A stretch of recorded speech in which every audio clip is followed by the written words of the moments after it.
ꯊꯥꯈꯥꯏꯒꯤ ꯃꯇꯨꯡ ꯁ꯭ꯇꯦꯕꯦꯟ ꯃꯦꯂꯤꯁꯥꯒꯤ ꯐꯣꯇꯣ ꯑꯃ ꯄꯥꯏꯗꯨꯅ ꯌꯦꯡꯂꯤ꯫ ꯑꯦꯁꯤꯁꯇꯦꯟꯗꯨꯁꯨ ꯉꯁꯥꯏꯗꯒꯤ ꯃꯍꯥꯛꯀꯤ ꯃꯅꯤꯡꯗ ꯂꯩꯗꯨꯅ ꯋꯥ ꯈꯔ ꯍꯥꯏꯅꯤꯡꯕꯅꯤ꯫ ꯁꯣꯔ ꯁꯥꯡꯅ ꯍꯣꯟꯇꯣꯛꯇꯨꯅ ꯁ꯭ꯇꯦꯕꯦꯟꯒꯤ ꯃꯥꯡꯗ ꯂꯦꯞꯄꯤ꯫ ꯁꯥꯔ, ꯃꯤꯁ ꯖꯨꯂꯤꯒꯤ ꯃꯁꯥꯁꯨ ꯐꯒꯠꯂꯛꯑꯦ꯫ ꯃꯍꯥꯛꯀꯤ ꯑꯣꯄꯔꯦꯁꯟꯗꯤ ꯀꯔꯝꯕ ꯃꯇꯝꯗꯒꯤ ꯍꯧꯒꯅꯤ?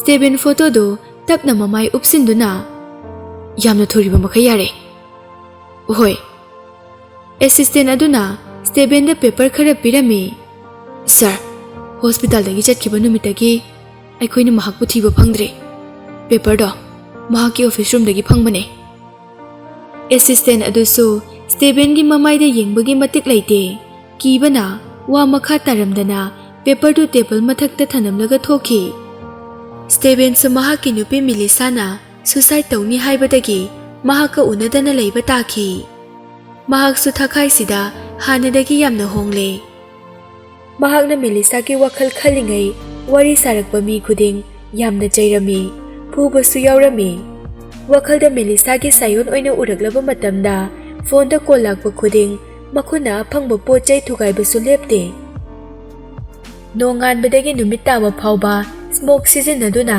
ꯃꯍꯥꯛꯀꯤ ꯅꯨꯄꯤꯒꯤ ꯐꯣꯇꯣ ꯌꯦꯡꯗꯨꯅ ꯂꯩ꯫ ꯍꯞꯇꯥ 2 ꯈꯛꯇꯗ 1.85 ꯃꯤꯇꯔ ꯋꯥꯡꯕ ꯃꯁꯥ ꯐꯕ ꯅꯨꯄꯥꯗꯨ ꯃꯌꯥꯡ ꯀꯪꯇ꯭ꯔꯤꯛ ꯀꯪꯁꯤꯜꯂꯤ꯫ ꯑꯦꯁꯤꯁꯇꯦꯟꯅ ꯊꯝꯂꯝꯕ ꯗꯣꯀꯨꯃꯦꯟ ꯕꯦꯒꯇꯨ ꯍꯥꯡꯗꯨꯅ ꯌꯦꯡꯉꯤ꯫ ꯁ꯭ꯇꯦꯁꯅꯔꯤ ꯄꯦꯄꯔ ꯃꯌꯥꯝ ꯑꯃ ꯃꯈꯥꯗ ꯇꯥꯔꯛꯏ꯫ ꯑꯦꯁꯤꯁꯇꯦꯟꯅ ꯊꯝꯂꯝꯕ ꯗꯣꯀꯨꯃꯦꯟ ꯕꯦꯒꯇꯨ ꯍꯥꯡꯗꯣꯛꯇꯨꯅ ꯌꯦꯡꯉꯤ꯫ ꯁ꯭ꯇꯦꯁꯅꯔꯤ ꯄꯦꯖ ꯃꯌꯥꯝ ꯑꯃ ꯃꯈꯥꯗ ꯇꯥꯔꯛꯏ꯫ ꯁꯤꯡꯒꯜ ꯄꯦꯖ ꯁ꯭ꯇꯦꯁꯅꯔꯤ ꯈꯨꯗꯤꯡ ꯇꯣꯉꯥꯟ-ꯇꯣꯉꯥꯟꯕ ꯀꯥꯔꯇꯨꯟ ꯗꯤꯖꯥꯏꯟ ꯑꯣꯏꯔꯝꯃꯤ꯫ ꯈꯔꯗꯤ ꯀꯨꯏꯃꯟꯕꯒꯤ ꯄꯦꯄꯔꯗꯨ ꯌꯦꯂꯣꯋꯤꯁ ꯑꯣꯏꯔꯒ ꯆꯦꯗꯨ ꯏꯄꯠ-ꯄꯠꯅ ꯊꯨꯞꯆꯤꯟꯕꯒꯤ ꯃꯔꯝ ꯌꯥꯝꯅ ꯇꯥꯏ꯫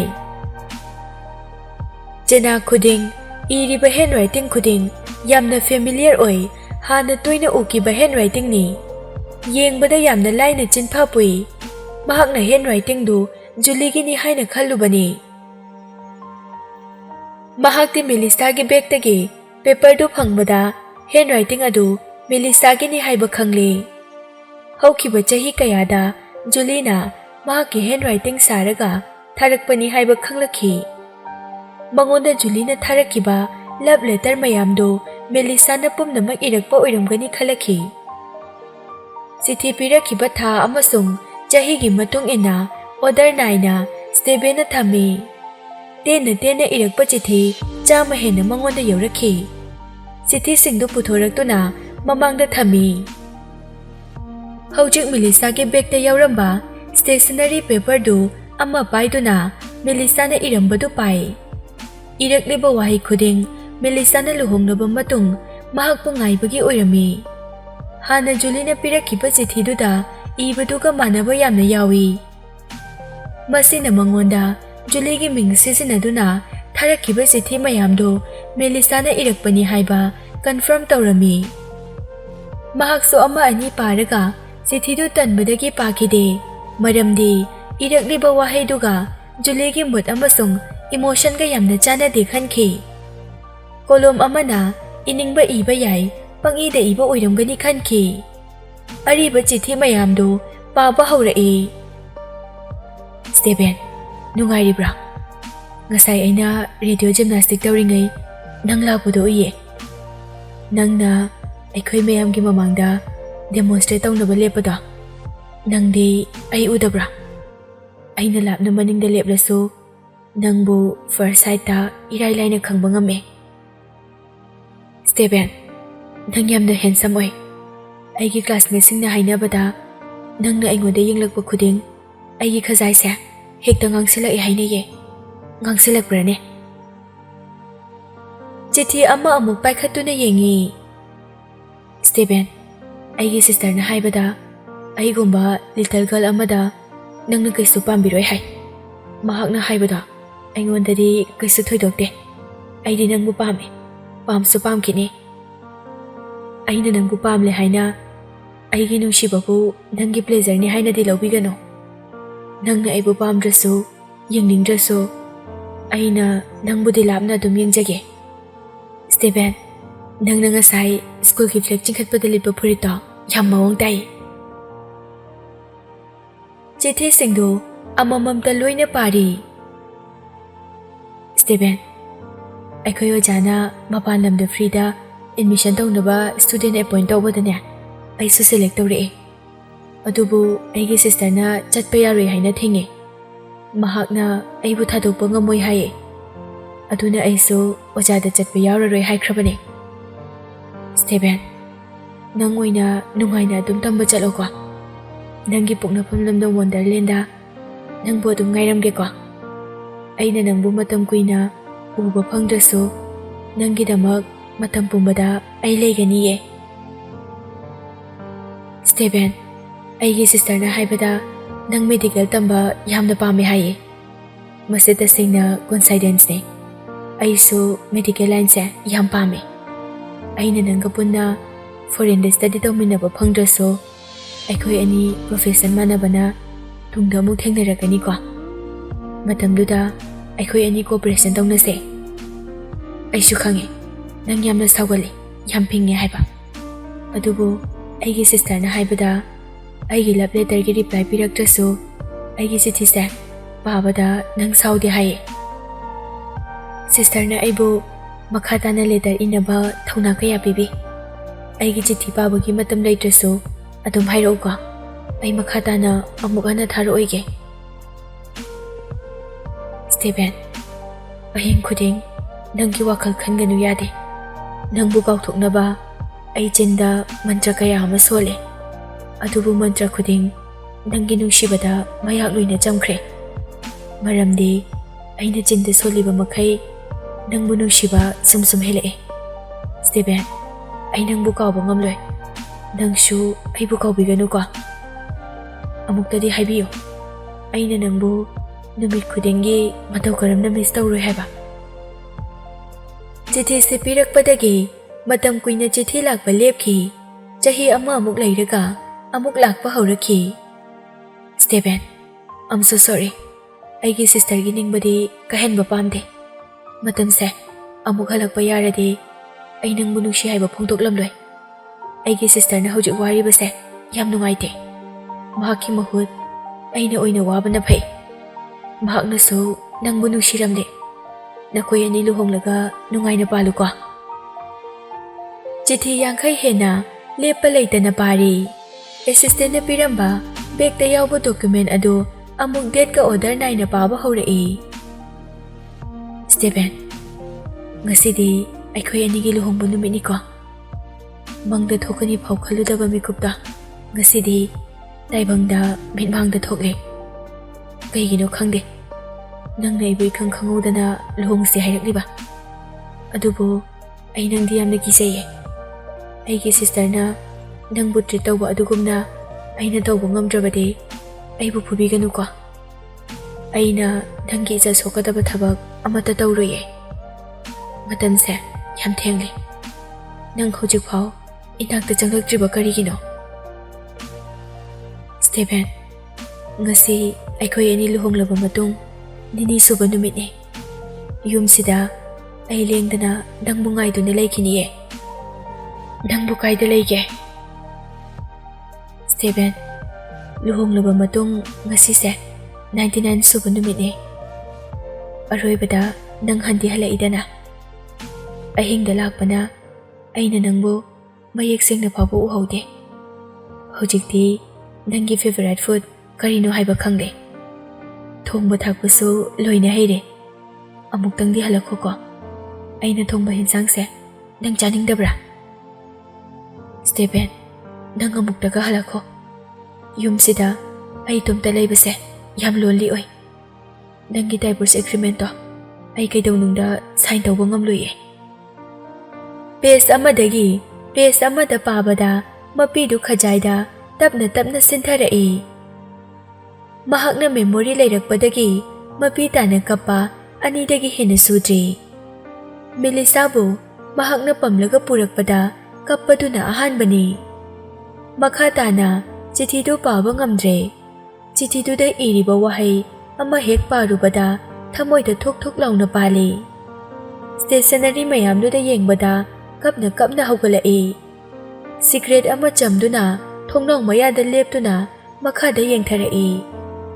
100 ꯃꯤꯇꯔ ꯃꯨꯛ ꯋꯥꯡꯕ ꯃꯐꯝꯗꯨꯗꯒꯤ ꯌꯦꯡꯊꯔꯛꯄꯗ ꯃꯈꯥꯗ ꯆꯠꯂꯤꯕ ꯇꯧꯔꯤꯕ ꯃꯌꯥꯝꯗꯨ ꯂꯣꯏꯅ ꯎꯏ꯫ ꯊꯧꯗꯣꯛꯇꯨꯅ ꯃꯍꯥꯛꯅ ꯆꯍꯤ 18 ꯁꯨꯔꯛꯄꯗ ꯁꯥꯇ꯭ꯔ ꯈꯔꯅ ꯅꯨꯄꯤ ꯑꯃꯗ ꯀꯣꯏꯁꯤꯜꯂꯒ ꯂꯛꯅꯕꯗꯨ ꯅꯤꯡꯁꯤꯡꯂꯛꯏ꯫ ꯅꯨꯄꯤꯗꯨꯒꯤ ꯑꯊꯧꯕ ꯃꯃꯤꯠꯇꯨ ꯎꯕꯗ ꯁ꯭ꯇꯦꯚꯦꯟꯒꯤ ꯄꯨꯛꯅꯤꯡꯗꯨ ꯆꯤꯡꯁꯤꯟꯈꯤ꯫ ꯃꯍꯥꯛꯅꯗꯤ ꯅꯨꯄꯤꯗꯨ ꯖꯨꯂꯤꯒꯤ ꯃꯆꯦꯅꯤ ꯍꯥꯏꯕ ꯈꯪꯂꯝꯃꯤ꯫ ꯃꯍꯥꯛꯀꯤ ꯑꯥꯏꯁ ꯄꯤꯌꯔꯗꯨ ꯖꯒꯠꯁꯤꯗ ꯂꯩꯕ ꯗꯁ ꯑꯃꯠꯇꯅ ꯃꯣꯠꯍꯟꯕ ꯇꯧꯕ ꯉꯝꯂꯣꯏ꯫ ꯃꯍꯥꯛꯀꯤ ꯀ꯭ꯂꯤꯌꯔ ꯑꯣꯏꯕ ꯑꯥꯏꯁꯇꯨ ꯂꯥꯟꯖꯗꯕ ꯇꯧꯕ ꯉꯝꯖꯗꯕ ꯌꯥꯝꯅ ꯃꯥꯜꯂꯤ꯫ ꯊꯥꯔꯛꯂꯤꯕ ꯆꯤꯊꯤ ꯃꯌꯥꯝꯗꯨ ꯖꯨꯂꯤꯅ ꯄꯤꯔꯛꯄꯅꯤ ꯈꯟꯕꯗꯒꯤ ꯃꯍꯥꯛꯅ ꯄꯥꯔꯕꯁꯨ ꯊꯃꯣꯏꯗ ꯏꯃꯣꯁꯟ ꯑꯃꯠꯇ ꯐꯥꯎꯈꯤꯗꯦ꯫ ꯆꯤꯊꯤ ꯃꯌꯥꯝꯗꯨꯒꯤ ꯋꯥꯍꯩ ꯈꯨꯗꯤꯡꯗꯒꯤ ꯃꯦꯂꯤꯁꯥꯒꯤ ꯃꯃꯤꯠꯇ ꯃꯤꯀꯨꯞ ꯑꯃ ꯌꯦꯡꯕꯅ ꯍꯦꯟꯅ ꯃꯃꯜ ꯂꯩ ꯈꯟꯈꯤ꯫ ꯃꯔꯝ ꯑꯗꯨꯅ ꯃꯍꯥꯛꯅ ꯊꯥꯔꯛꯈꯤꯕ ꯆꯤꯊꯤ ꯃꯌꯥꯝꯗꯨ ꯑꯃꯠꯇ ꯄꯥꯈꯤꯗꯕꯅꯤ꯫ ꯃꯦꯂꯤꯁꯥꯒꯤ ꯃꯃꯤꯠꯇꯨ ꯄꯦꯟꯅ ꯌꯦꯡꯒꯦ ꯈꯜꯂꯛꯄꯗ ꯃꯤꯠꯀꯤ ꯃꯄꯨꯅ ꯃꯤꯅꯨꯡꯁꯤ ꯂꯩꯇꯅ ꯄꯥꯅ ꯍꯦꯛꯇ ꯈꯨꯝꯖꯤꯟꯈꯤ꯫ ꯃꯍꯥꯛꯄꯨ ꯖꯨꯂꯤꯅ ꯁꯥꯟꯅꯔꯝꯕꯗꯨ ꯈꯜꯂꯨꯔꯒ ꯁꯥꯎꯅꯤꯡꯕꯅ ꯂꯣꯏꯔꯕꯅꯤ꯫ ꯃꯍꯥꯛꯅ ꯃꯦꯂꯤꯁꯥꯕꯨ ꯎꯈꯤꯕ ꯃꯐꯝ ꯈꯨꯗꯤꯡ ꯅꯤꯡꯁꯤꯡꯂꯛꯏ꯫ ꯖꯨꯂꯤꯒ ꯅꯨꯡꯁꯤꯅꯕ ꯈꯔ ꯍꯥꯟꯈꯤꯕꯅ ꯃꯦꯂꯤꯁꯥꯕꯨ ꯅꯨꯡꯁꯤꯔꯕꯁꯨ ꯊꯃꯣꯏꯗ ꯂꯣꯠꯇꯨꯅ ꯊꯝꯈꯤ꯫ ꯃꯍꯥꯛꯅ ꯖꯨꯂꯤꯕꯨꯁꯨ ꯇꯁꯦꯡꯅ ꯊꯃꯣꯏꯗ ꯅꯨꯡꯁꯤꯕꯗꯤ ꯅꯠꯇꯦ, ꯄꯥꯟꯗꯝ ꯑꯃ ꯂꯩꯕꯒꯤꯗꯃꯛ ꯃꯥꯕꯨ ꯅꯨꯡꯁꯤꯕꯅꯤ꯫ ꯀꯔꯤ ꯃꯔꯝꯒꯤ ꯅꯨꯡꯁꯤꯔꯤꯕ? ꯏꯟꯇꯔꯅꯦꯁꯅꯦꯜ ꯃꯦꯗꯤꯀꯦꯜ ꯀꯣꯂꯦꯖꯇ ꯐ꯭ꯔꯤ ꯑꯦꯗꯃꯤꯁꯟ ꯇꯧꯕꯒꯤ ꯃꯦꯂꯤꯁꯥꯕꯨ ꯁꯦꯂꯦꯛ ꯇꯧꯈꯤꯕꯗꯨꯁꯨ ꯁ꯭ꯇꯦꯚꯦꯟꯒꯤ ꯐꯦꯃꯤꯂꯤꯒꯤ ꯃꯇꯦꯡꯅ ꯐꯪꯍꯟꯈꯤꯕꯅꯤ꯫ ꯃꯦꯂꯤꯁꯥꯒ ꯃꯍꯥꯛꯀ ꯄꯨꯟꯅ ꯁ꯭ꯇꯗꯤ ꯇꯧꯃꯤꯟꯅꯕ ꯃꯍꯥꯛꯁꯨ ꯄꯥꯝꯃꯤ꯫ ꯃꯦꯂꯤꯁꯥꯅ ꯑꯣꯖꯥꯗ ꯃꯍꯥꯛ ꯆꯠꯂꯔꯣꯏ ꯍꯥꯏꯕꯗꯨ ꯁ꯭ꯇꯦꯚꯦꯟꯅ ꯈꯪꯍꯧꯏ꯫ ꯃꯔꯝꯗꯨꯗꯤ ꯉꯁꯤꯈꯛ ꯂꯦꯇꯔ ꯄꯥꯕꯗꯒꯤ ꯈꯪꯂꯛꯈꯤ꯫ ꯁ꯭ꯇꯦꯚꯦꯟ ꯊꯣꯡꯅꯥꯎꯗꯨꯗ ꯌꯦꯡꯂꯒ ꯑꯗꯨꯝ ꯂꯩꯔꯤ꯫ ꯐꯣꯟꯒꯤ ꯔꯤꯡ ꯑꯃ ꯂꯥꯛꯏ꯫ ꯔꯤꯡꯇꯣꯟꯗꯨꯅ ꯃꯍꯥꯛꯀꯤ ꯁꯥꯒꯠꯂꯝꯕ ꯋꯥꯈꯜ ꯄꯨꯝꯅꯃꯛ ꯃꯥꯡꯍꯟꯈꯤ꯫ ꯃꯁꯥꯅ ꯃꯁꯥꯕꯨ ꯑꯩꯁꯦ ꯀꯌꯥꯗ ꯄꯪꯈ꯭ꯔꯕꯅꯣ ꯍꯥꯏꯅ ꯅꯤꯟꯗꯥ ꯁꯣꯜꯂꯤ꯫ ꯐꯣꯟꯗꯨ ꯀꯛꯊꯠꯀꯦ ꯍꯦꯛ ꯇꯧꯕꯒ ꯀꯣꯂꯔ ꯑꯥꯏꯗꯤꯗꯨ ꯀꯩꯁꯤꯡ ꯍꯥꯏꯅ ꯊꯥꯏ꯫ ꯀꯩꯁꯤꯡ ꯁ꯭ꯇꯦꯚꯦꯟꯒꯤ ꯃꯄꯥꯅꯤ꯫ ꯃꯦꯂꯤꯁꯥꯒꯤ ꯃꯄꯥꯎ ꯈꯔ ꯄꯤꯔꯛꯄ ꯌꯥꯏ ꯈꯟꯅ ꯔꯤꯁꯤꯞ ꯇꯧꯏ꯫ ꯍꯦꯛ ꯄꯥꯏꯈꯠꯂꯛꯄꯒ ꯀꯩꯁꯤꯡꯅ ꯁ꯭ꯇꯦꯚꯦꯟ, ꯍꯧꯖꯤꯛꯇꯤ ꯃꯦꯂꯤꯁꯥꯁꯨ ꯋꯨꯝ ꯌꯥꯎꯗ꯭ꯔꯦ ꯍꯥꯏꯔꯕꯅꯤꯅ ꯑꯉꯥꯡ ꯌꯥꯎꯔꯔꯣꯏ꯫ ꯑꯩꯈꯣꯏꯒꯤ ꯐꯦꯃꯤꯂꯤ ꯂꯥꯏꯟ ꯃꯈꯥ ꯇꯥꯅ ꯆꯠꯊꯕ ꯉꯝꯂꯔꯣꯏ꯫ ꯃꯍꯥꯛꯀ ꯗꯥꯏꯚꯣꯔꯁ ꯇꯧꯔꯣ, ꯑꯗꯨꯒ ꯑꯇꯣꯞꯄ ꯅꯨꯄꯤ ꯑꯃ ꯊꯤꯔꯣ꯫ ꯁ꯭ꯇꯦꯚꯦꯟ ꯌꯥꯝꯅ ꯑꯥꯊ꯭ꯔ ꯂꯩꯅ ꯑꯩꯅ ꯑꯄꯥꯝꯕ ꯅꯨꯄꯤ ꯑꯃꯒ ꯑꯃꯨꯛ ꯂꯨꯍꯣꯡꯈꯤꯅꯤ꯫ ꯃꯍꯥꯛꯇꯨꯗꯤ ꯖꯨꯂꯤꯅꯦ꯫ ꯖꯨꯂꯤ ꯍꯥꯏꯕ? ꯁ꯭ꯇꯦꯚꯦꯟ, ꯅꯪ ꯍꯧꯖꯤꯛꯐꯥꯎ ꯅꯨꯄꯤꯗꯣ ꯀꯥꯎꯕ ꯉꯝꯗ꯭ꯔꯤꯕꯣ? ꯃꯍꯥꯛ ꯅꯨꯄꯥ ꯀꯌꯥꯒ ꯂꯩꯃꯤꯟꯅꯔꯝꯒꯅꯤ ꯍꯥꯏꯕ ꯅꯪ ꯃꯁꯤꯡ ꯊꯤꯕ ꯉꯝꯒꯗ꯭ꯔꯥ? ꯅꯪꯅ ꯃꯍꯥꯛꯀ ꯂꯨꯍꯣꯡꯂꯒ ꯑꯩꯒꯤ ꯑꯃꯗꯤ ꯏꯃꯨꯡꯒꯤ ꯏꯖꯠꯄꯨ ꯃꯥꯡꯍꯜꯂꯒꯦ ꯍꯥꯏꯔꯣ?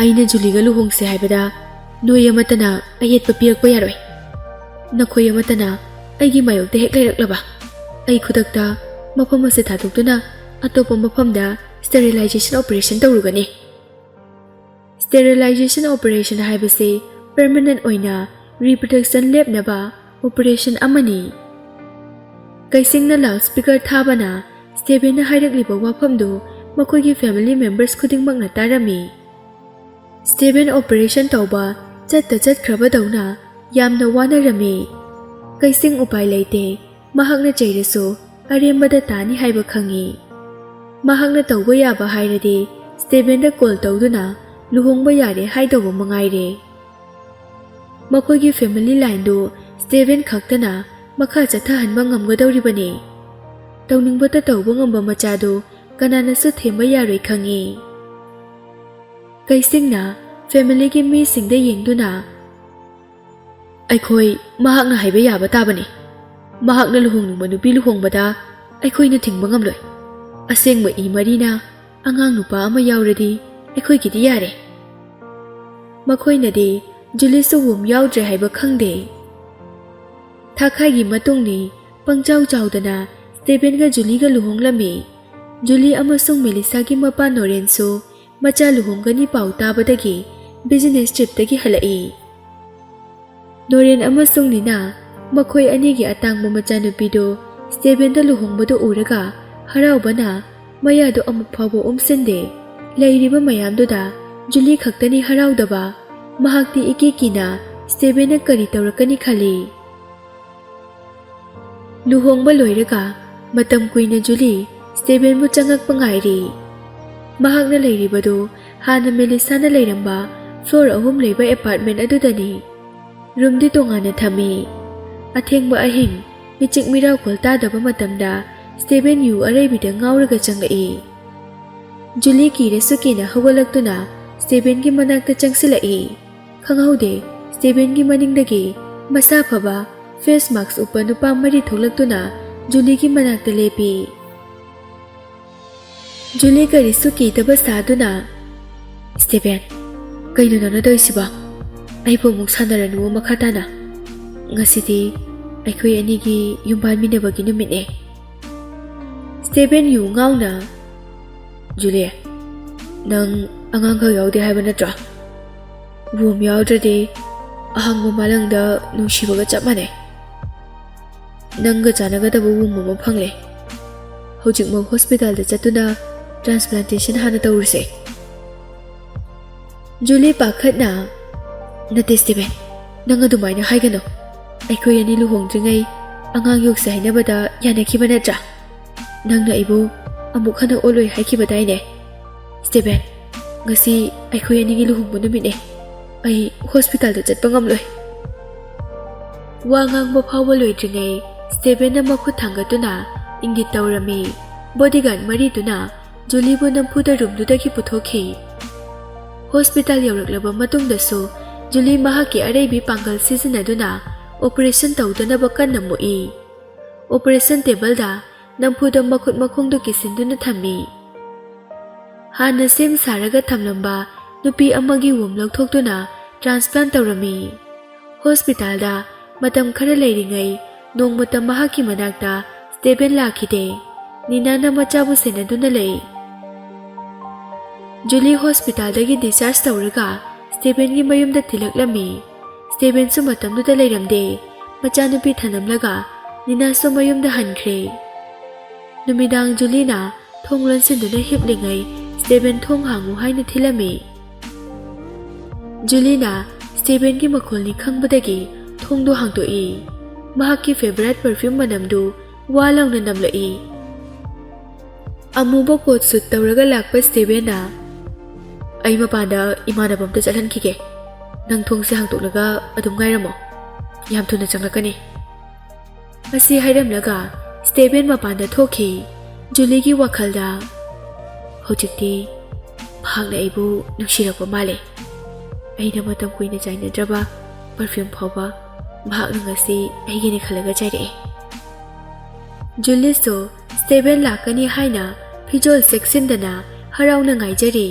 maidu Stephen na cut off tawbadagi mutkhi Juli na haima maisu mutkrene sine phare room duda wang chawba nupa ama changlakpada ui perfume manamduda Stephen ni haiba khanglami Juli ki manakta lepa leitana changsilaktuna phami nupado wa amata hairamdana mahakki ningba thonglaga kadudagi adumak chatki Juli so marengban phanna nupaduda yenglaga lehawi mai mutpana masak udrabaso arapadagi lakpa maingalduna musi musidi uhawi Juli so nupadugi rudeness soiba ektuda khara sauninglabaso wakhaldadi asumna khali aigi saksida ngaudaba kanabu legane hakna phanayamna saurabaso aibu kaidawnungda thaidokpa ngamloi makhol thokna noklaga amambaduda wakhal nungaina yatakhi